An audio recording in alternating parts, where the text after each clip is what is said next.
Grandir dans la foi. Lorsque Thérèse m'a interpellée pour faire ce témoignage, je me suis tout de suite rappelé le livre de Jean Montbourquette, « Aimer, perdre et grandir ». Est-ce que j'ai grandi? Probablement.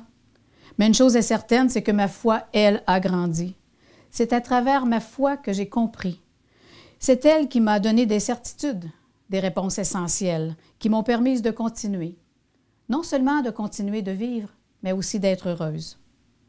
J'ai reçu une éducation chrétienne.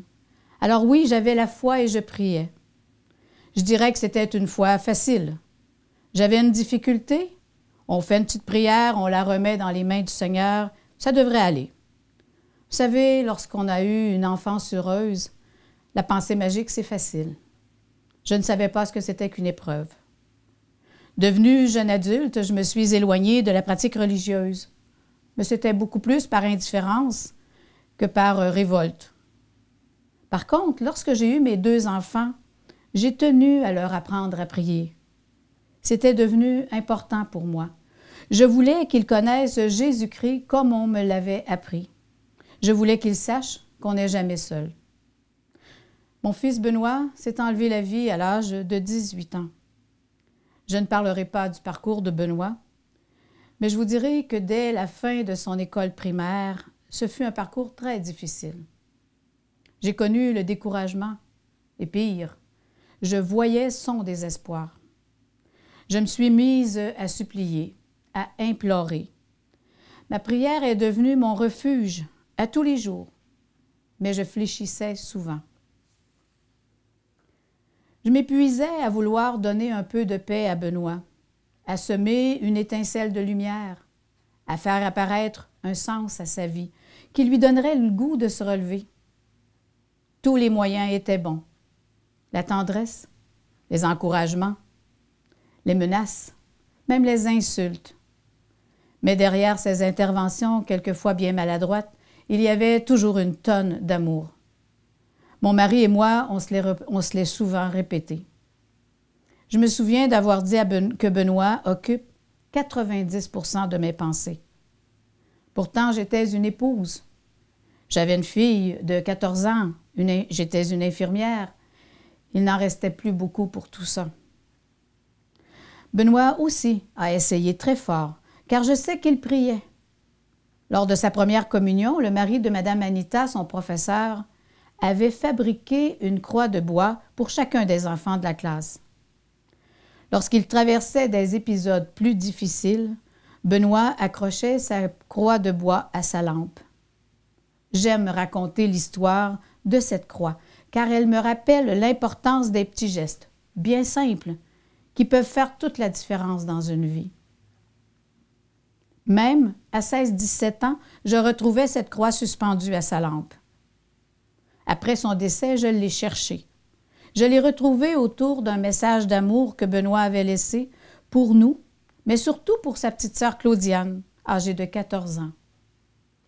J'ai compris que Dieu, dans son infinie justice et dans son infinie bonté, a su faire la différence, que le Seigneur a vu, grâce à cette croix, le cœur de Benoît.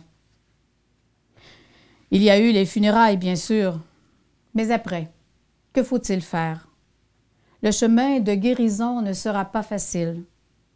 Je sais que Dieu n'a pas voulu ce suicide, mais est-ce que je pourrai guérir? J'ai un mari, Serge, qui souffre autant que moi. Nous avons notre fille, Claudiane, je suis infirmière. Un jour, il faudra continuer.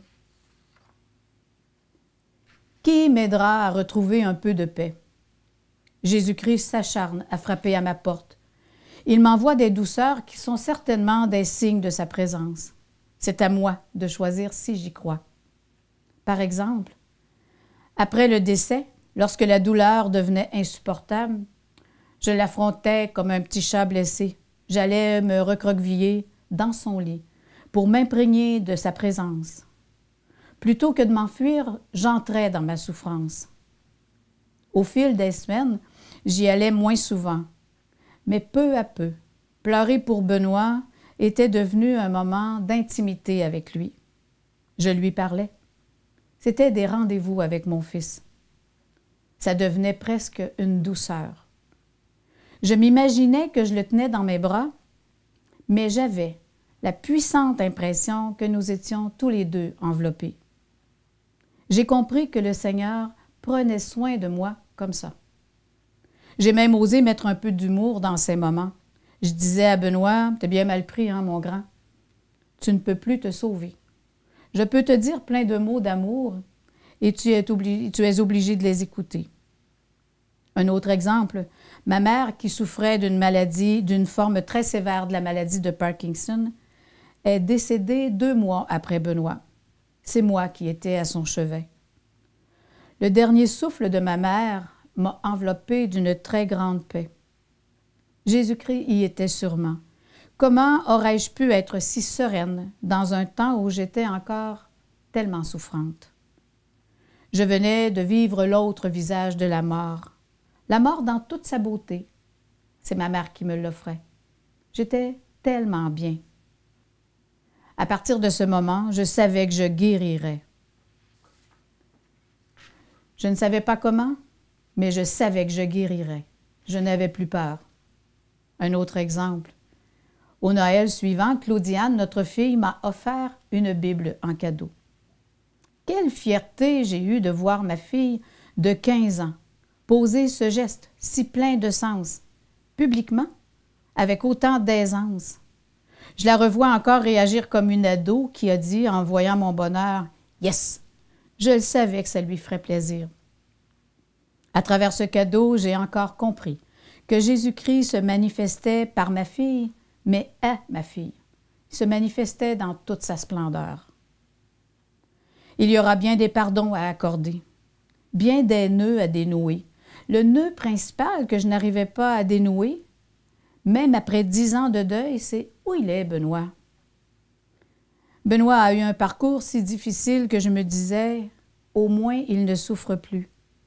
Mais dans le fond de mon cœur, le doute persistait. Je m'accrochais en lisant des livres sur la miséricorde de Dieu, sur son amour, sur sa confiance, sur la confiance. Mais vous savez, le côté sombre de sa mort, le suicide, me faisait douter beaucoup que ces belles paroles soient aussi pour Benoît. Je me suis mise à lire toutes sortes de livres sur la vie après la mort et je peux vous dire que lorsqu'on parle de suicide, ce n'est pas réconfortant du tout. De penser que Benoît souffrait encore plus, ça je ne le supportais pas. Mais où est Benoît? Je n'avais aucune réponse apaisante, rassurante. Et là, j'ai vécu une grande période de doute, un grand vide. Ça a duré quelques mois, quelques années. Quand tu tasses la foi, tu laisses la place à toutes sortes d'interprétations. Je n'ai pas cessé de prier au cas où, mais ma foi a vraiment été mise à l'épreuve. Et un jour, je réalise que je ne vais nulle part. Où est-ce que je suis rendue pour me laisser démolir par des auteurs qui prétendent connaître la vérité? Aujourd'hui, je sais que j'ai reçu une belle inspiration. J'ai choisi de retourner voir celui qui a présidé la funéraille de Benoît. Soyons honnêtes, j'avais peu de souvenirs du contenu de son message. L'abbé Clément Grenier avait bien connu Benoît par l'école. Je lui ai demandé s'il acceptait de me remettre son homélie. Mais je ressentais la puissante certitude que je prenais le bon chemin. Clément avait choisi un passage de l'apôtre Paul aux Romains. Notre espérance, notre certitude, c'est que rien, absolument rien ne peut empêcher Dieu de nous aimer. Et saint Paul insiste, rien, absolument rien ne peut surpasser la tendresse et la fidélité de notre Créateur et Sauveur. On le connaît bien, ce passage, mais il résonne tellement fort lorsqu'on en a besoin. Clément a surtout ajouté « Vois ce qu'il y avait de bon en Benoît. Il était de ta famille, lui aussi. » Clément interpellait le Seigneur directement pour Benoît. Dans mon égarement, peut-être que j'avais oublié que Dieu habitait le cœur de Benoît. J'ai rencontré un prêtre à l'abbaye Saint-Benoît. Il m'a remis un texte d'une grande beauté, mais surtout d'une grande simplicité. Ce texte-là venait de la revue Notre-Dame-du-Cap et c'est le prêtre que nous connaissons bien, Paul-Émile Landry, qui donnait les réponses. Mais une dame posait exactement la question qui me torturait. « Où est mon fils qui s'est enlevé la vie? » Et l'abbé Landry répond, « Si ton enfant est écrasé par terre de désespoir et de souffrance, est-ce que tu auras le goût de l'écraser encore plus? » Non, bien sûr. C'est même ce qu'il y avait de plus difficile à vivre. Alors comment puis-je penser que Dieu, dont l'amour est infiniment plus grand que le mien, soit à écraser Benoît, à l'affliger, à le détruire? Je sais maintenant qu'il en prend soin, dans son infinie justice et dans sa grande bonté. Je ne sais pas comment, mais je sais qu'il est près de lui, alors moi je peux continuer. Cette image, cette comparaison m'a rassurée complètement. Ça goûtait tellement meilleur. Vous savez, il restera toujours beaucoup de peine, des questions sans réponse. Je ne pourrai jamais éliminer la culpabilité. Mais je n'ai pas peur, car même si Dieu ne m'a pas fait la promesse d'une vie sans souffrance, il m'a fait la promesse de ne jamais m'abandonner. Dans un livre de Éric Emmanuel Smith, Oscar et la Dame en rose, une histoire raconte qu'un médecin a un beau lien avec un enfant qui est atteint d'un cancer. La relation est très belle. Le médecin et l'enfant s'entendent bien. L'enfant aime beaucoup ce médecin. Lorsque la maladie a commencé à prendre le dessus, le médecin perdait la bataille, il est devenu très malheureux. Alors un malaise s'est installé entre lui et l'enfant.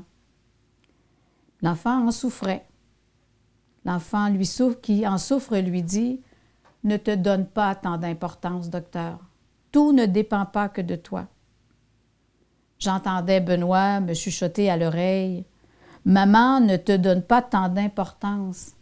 Tout ne dépendait pas que de toi. » À la limite, je l'entendais me dire « Pour qui est-ce que tu te prends? » De penser que tout ne dépendait que de toi.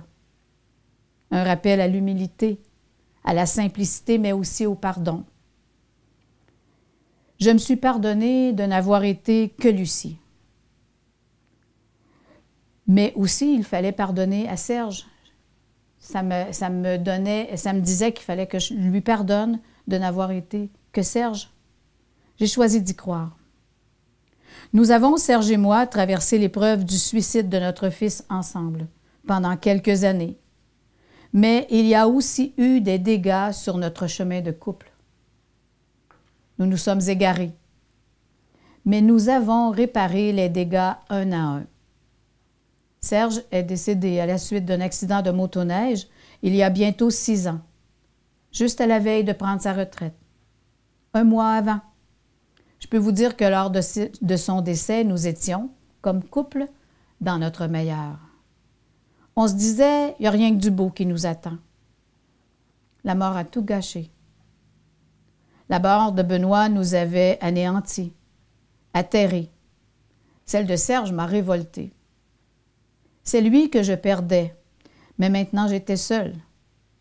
Pas tout à fait quand même, car il y avait notre magnifique Claudiane, qui est devenue une adulte, avec une famille.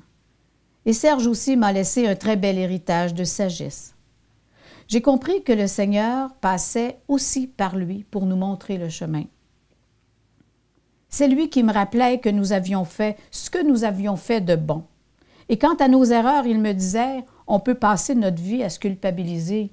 Et pour utiliser son expression, on peut passer notre vie à se fouetter. Mais on ne va nulle part. Il nous reste une fille magnifique. Il me reste une fille magnifique et son Mathieu que j'aime tant. J'ai 2 petits-enfants qui sont une grande source de joie. 1 an après le décès de Serge, mon seul frère a reçu un diagnostic de cancer. Yvon et moi avions vécu des vies presque à l'opposé.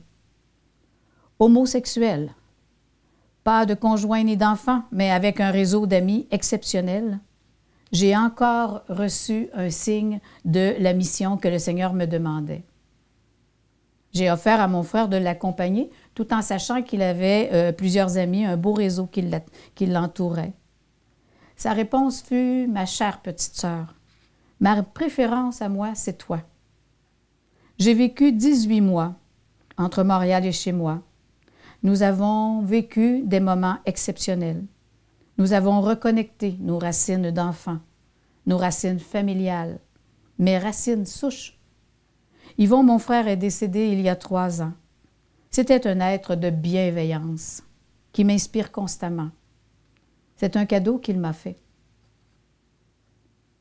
En conclusion, aujourd'hui, chaque matin, c'est un jour nouveau. Ce jour nouveau m'appartient. C'est moi qui décide ce que j'en fais. Une amie un jour m'a offert un livre de H.E. Alexander et dans ce livre, on insiste sur un extrait de la Passion du Christ dans l'Évangile de Jean. Cet extrait, on ne s'attarde jamais. Mais il dit « Or, il y avait un jardin dans le lieu où Jésus avait été crucifié. » Seule la Bible peut harmoniser un si grand contraste. La croix du Christ, sa passion, son sang, c'est la souffrance. Un jardin, ses fleurs, ses parfums, ses fruits, c'est la présence du Christ ressuscité qui se manifeste si on veut bien l'accueillir. J'essaie d'être heureuse. Je ne veux pas juste continuer à vivre, je veux être heureuse. Et ça marche. Ma certitude aujourd'hui, c'est que des fleurs, des parfums et des fruits, il y en a pour chacun de nous. On m'a permis de choisir un chant. Celui qui m'inspire depuis le décès de Benoît est un chant de Robert Lebel que j'aime tant. « Je me tiendrai près de toi ». Je vous invite à bien cerner toute la confiance que ce chant nous inspire. Un décès par suicide, c'est un tsunami. Mais le Seigneur me dit, si tu rencontres le feu, tu ne te brûleras pas. Si tu traverses la mer, tu ne te noieras pas, parce que je me tiendrai près de toi. Merci. Mais surtout, ce chant nous dit, va, ne crains pas. Alors, on écoute ce chant et je vous remercie de m'avoir accueilli.